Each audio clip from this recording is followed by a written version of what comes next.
Guys, so today is the day of my pregnancy announcement.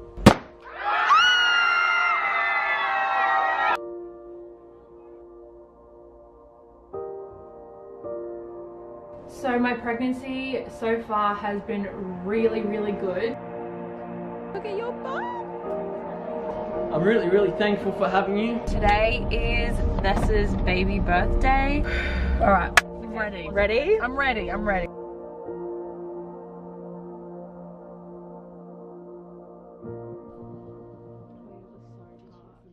Hey guys, welcome back to our channel. I can't talk too loud because the baby's sleeping, but hopefully you can hear me. Today we're talking about, it's very well overdue, but we're going to be talking about the birth story of Zani and take you through the end of my pregnancy and all the details that you guys don't know, and I've had lots of questions, so Let's do it. let's take a trip down memory lane, shall we? So basically I was like keeping you guys informed up until my third trimester. So my first trimester was awesome, my second trimester was awesome, and in hindsight my third trimester was awesome as well because we're all here and we're all healthy. But there were a couple of hiccups and hurdles that we overcame. So in the third trimester, so from 32 weeks, I had a cyst in my ovary that was growing with the baby, and at 32 weeks I started experiencing like hectic pain, and I didn't know if it was labor or like what the hell was going on, and I was like in so much pain that the first time we called, Yeah, I think the first time we called an ambulance, and then the second time we sort of just let it go away.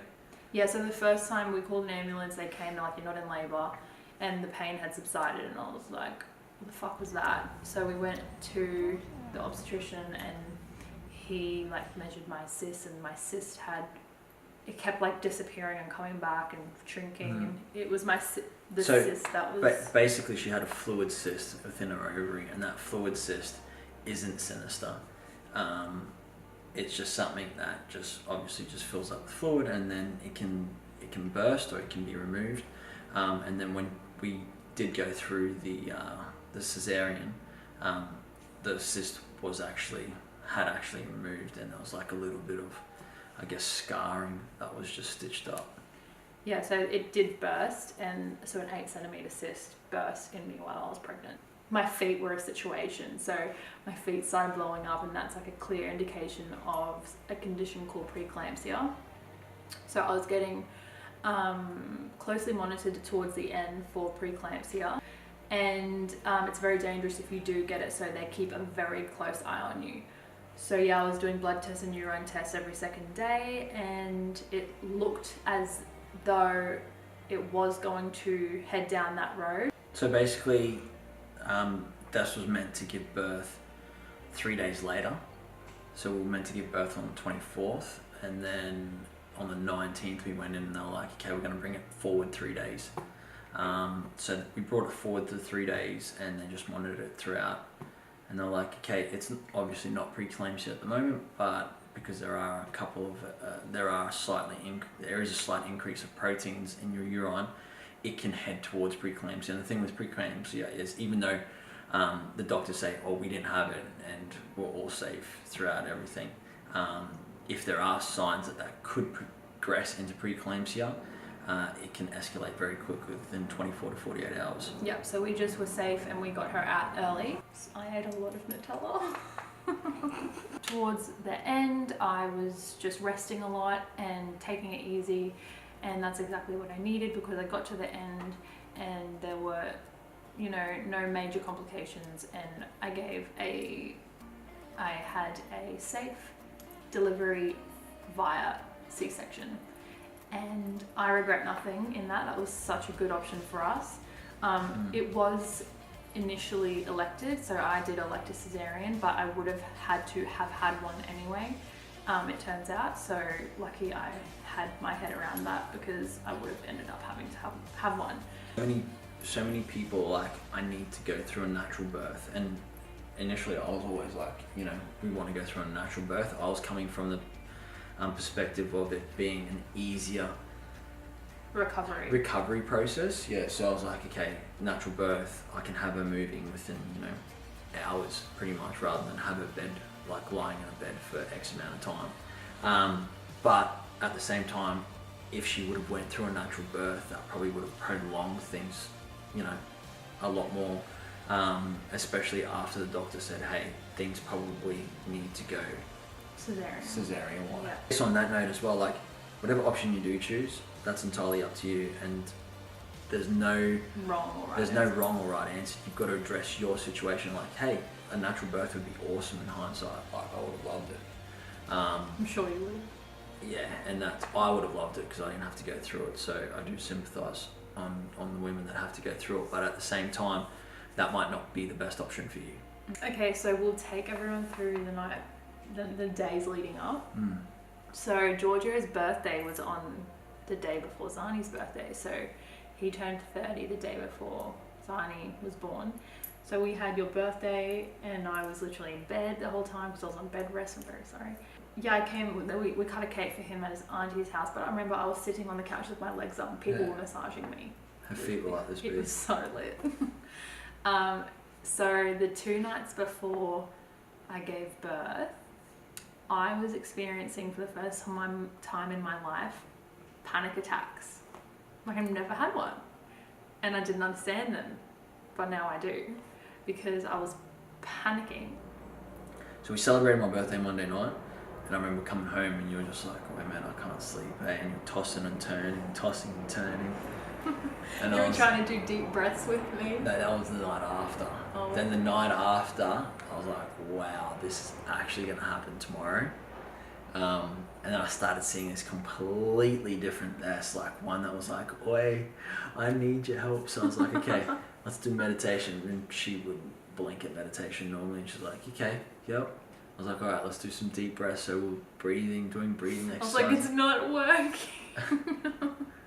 And we're trying everything possible. And I remember waking up, so I had my alarm on for 4 a.m. and I hadn't even gone to sleep, and I was looking at my clock and it was like bing, bing, 4 a.m. I was like, let's wake up. So the first reason was, I love my sleep. So I knew my whole life and my whole sleep schedule, the way I like it, it's very selfish, but I knew that was about to go out the window. Second reason, I watched many cesareans. Yeah, something that I advise you definitely do not do. I liked it. I was watching cesareans, like the whole thing, and I wanted to know exactly what happens. I watched all the gory parts and everything, and yeah, so I was just thinking, wow, I'm just going to be awake. The spinal tap was freaking me out. Like, I didn't want a needle in my spine. I've heard horror stories about that. I was just like, and I panicked a lot. So that night was not the best. So then we woke up on the Wednesday and we were really excited. And I was just ready to just do it, just to stop panicking. So we got there and... You were still panicking. I was still panicking. She was panicking hard. And that was the first, like, I always say, you know, I wish I could swap situations. Like, whenever someone's like in a bit of a rut, I was like, I wish I could swap the situation because I feel like I can get out of it. But in that circumstance, I was like, I do not want to swap this situation. So I was getting a spinal block. Yeah, spinal blocks. I couldn't think of anything worse than that. So yeah, so they had to do my spinal block twice. So the first time he couldn't get it, and he hit a nerve, and it shot down into my butt, and I screamed, and he shit himself more than me. Like, wow. You got so scared, hey? Yeah. And I did too. And then they did the second one, and that one worked, thank God. And then I went numb, and that was like the best, going numb, because you don't feel anything. And then they started, and then I knew, because I had watched so many videos, I knew everything they were doing. I knew when they were like burning it to open it. I knew when they were getting it. Yeah, she was like, talk, because I wasn't down that end, obviously. I was like at the end where she was. and she was talking me through what they're doing, and I was like, okay, and she goes, and we're about to hear a cry. Because they started pushing on me, and I was like, we're close, we're gonna hear. They get the baby out in a cesarean by pushing them out on the top of your tummy.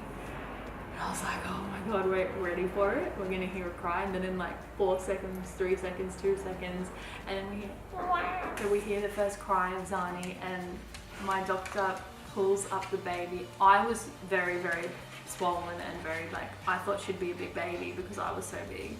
So and that's another thing, like I hear everyone when they go through the scans like, oh yeah, she's weighing at like 2.8 or 2.9. I remember we heard like 2.9 at like 6 weeks or something. 6 weeks to go. And I was like, oh, okay, you know, what does that mean? They're like, oh yeah, she's gonna be normal weight, etc., etc. She came out at like 2.6. So they hold up the baby, and I'm looking, and he goes, you have a very skinny baby. And we were like, what the fuck? And I was thinking, wow, so sure, I was just huge and she was small. And then she had like a full head of hair, and full. Yeah, it was so cute.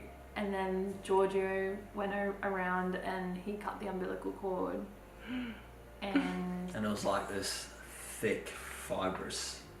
And then they brought her over, they dressed her, they weighed her, they gave her an injection, they brought her over to me, wrapped her and put her on me. And then I had to get a bit of a procedure done with that. How he explained my ovary had a split in it, so they just stitched it up and did some work around my ovary, and I got to hold her. And I guess this is a good time to mention how good our doctor was as well. Like, if you're in a position to get a private doctor, is that what we call them? Yeah, private doctor, obstetrician. If you can choose your obstetrician. Yeah, if you can choose that, like definitely recommend that. Definitely go with someone that makes you feel at ease from the word go, and you know, not gives you like these massive excitement runs and then brings you down when things aren't that great, because you probably, but I guess everyone goes through like some scared periods, but he made us feel comfortable from the word go.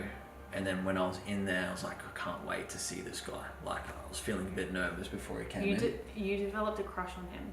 Nah, I really liked it. So then Miss Zani was born, and she was the cutest thing I've ever seen in my whole life. And then you went with her for about half an hour, 45 minutes while I was getting work done. And then they put me into recovery, and they brought her to me, and they were like, are you gonna breastfeed? And I was like, oh, I'm gonna try. I was so against, like, it just freaked me out. Breastfeeding really freaked me out. I didn't like the thought of it.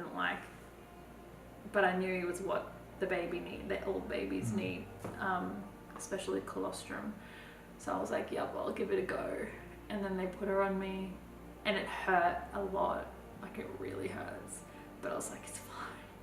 Yeah, she was a really good eater, and she's been a really good eater ever since. She's a trooper when it comes to eating. Yeah. She takes after your side.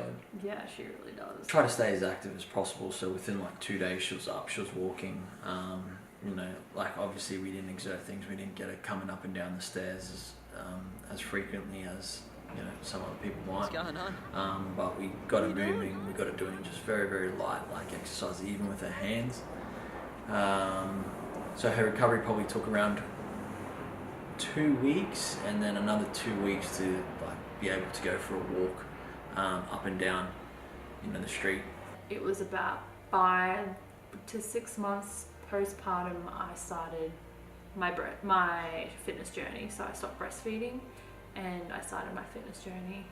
I've got 6 kilos to lose. So I ended up putting on 75 was game day. Yeah, so I got to 75 kilos, and before I started IVF, I was 53 kilos, and at the moment I'm 59. Oh. So I've got 6.5 kilos to go. A lot of people are like, don't count your scales, and I 100% agree with everyone. We're not counting the scales. We're looking at how much body fat percentage she's lost and how much muscle tone she's increased. We'll do a full video on that on another day. Okay, so my endo, it is true for me, like pregnancy really helped my endo in the sense that I got heart sick, except for those cyst days when that cyst burst. I had no endo pain. So on a normal day before I was pregnant, I would have period pain and I would be like sluggish and it would hurt. But when I was pregnant, I didn't have that at all. So that was so good. And then breastfeeding, same deal. I didn't have any pain. I had the afterbirth pains when your uterus is shrinking and it's like period pain, but nothing like endo pain. And then I stopped breastfeeding and I went and saw my fertility person, and he recommended the best option is to keep breastfeeding or to get pregnant again. And those two things weren't an option for me because I had a lot of problems breastfeeding. I don't know if you follow me on Instagram, but I shared a couple of the stories I had. I had infections in my nipple and like fucking mastitis over and over, and it was so hard. I couldn't actually breastfeed. I was exclusively pumping for 6 months, and it was not okay. So I stopped that. I did that for 5 to 6 months, and that was the best I could do. And then so breastfeeding is awesome for endo. If you do have endo and you can breastfeed, it's the best. But I couldn't keep doing it, so I'm on the pill now. So I've gotten back on the pill, and hopefully the pill will hold my period, so I'm skipping my periods. So to wrap up the story, the very long-winded story that is 7 months overdue. So hopefully people still want to hear about it. Yeah, I don't think anyone gives a shit anymore, but if you do, so we had a really good... Yeah, I guess what I was saying before is I prayed every night that we're going to have a dream run, and I know that sounds like selfish.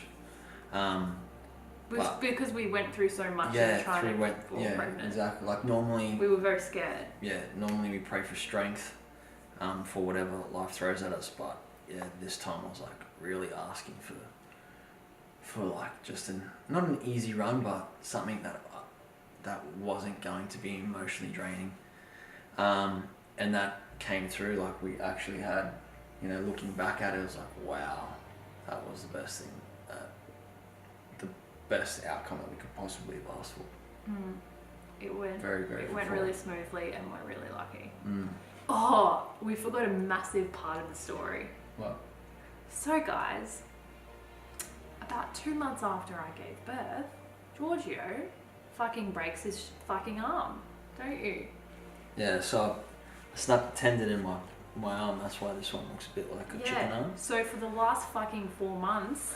We don't need to say fucking. Yeah, I can. For the last 4 months. Fucking 4 months. So admit it to the people. A month after I have the injury, and then a month after that, 2 months after that, I go through surgery. So for like... Great timing for a broken arm. And then, so December I went in for surgery, and I couldn't hold the baby until like mid-January, and even until probably about 2 weeks ago. Yeah, it's March. I couldn't really do too much. But now I'm back and I'm doing 90% of the workload. Yeah, well, I did 100% of it for a while there. So. Unless you're amazing. So I just remembered a very vital part of the story that I forgot, which is the recovery postnatal hormones. I don't like to say depression because I don't believe that it's depression, what I had anyway, but I do believe that it's your hormones coming back to normal. So I gave birth and I was fine, and then 5 days passed and I was like, oh, okay, I didn't get the baby blues, which is everyone talks about, and I'm really lucky. So I was on a high and I was fine, and then I got home. I was in hospital for 5 days. I got home, and then all of a sudden I was crying every day. I was exhausted, my stomach hurt, my nipples hurt. This one time, I was sitting right there and I looked at Bobby and I go, Bobby, and then I started crying, and then I go, I miss our life together. I miss you, because I couldn't spend any time with Bobby anymore, my dog, because all my time was taken up with Zani, and I was sad. So I started crying, and then Georgia was laughing at me, and it was a good time. But the baby blues, I'm going to call them the baby blues, they went away after 3 weeks, which is, again, just my personal experience, but totally normal. It wasn't all rainbows and butterflies. There's a lot of ups and downs when you give birth, and it's tough in the beginning with the sleep deprivation and trying to figure out who this little person is and what they need, and you know, it takes time to get in your groove, but once you're in it, happy days. Guys, I won't get into it too much, but Because you'll probably start crying. no, because I'm saving it for the wedding. Oh, okay. Tell But me no, how good I am. I'm incredibly proud of this, and I guess the way that she's adapted through the whole journey. There was so many like what ifs thrown at us, and at the end of the day, I don't think there was any what if in you. Doesn't make sense, but I'll take it.